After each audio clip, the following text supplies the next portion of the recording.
Gigasheet's Apollo enrichment feature offers a highly efficient and user-friendly solution for enriching your people and organization data. Apollo helps you find and target your ideal contacts with the world's largest, most accurate B2B database. In this example, we'll be using the organization enrichment endpoint. To begin, navigate to the Enrichment section within Gigasheet and enter Apollo in the search bar. From here, you'll want to select the Apollo Organization Enrichment option. Upon doing so, a pop-up window will appear, prompting you to paste your API key.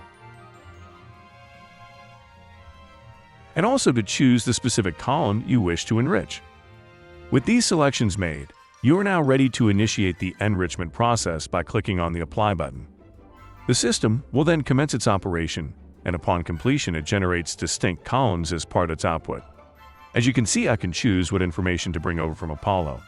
So go ahead and make the selections you like and go to the next step. Once you are sure and you want to enrich your data by using up the credits, run the enrichment. On larger datasets, it can take up 60 minutes, but don't worry. You can close the application and it will still run in the background. And that's it. You have generated an enriched list of organizations from Apollo. If you have any questions, feel free to email us at support@gigasheet.com. Thanks for watching.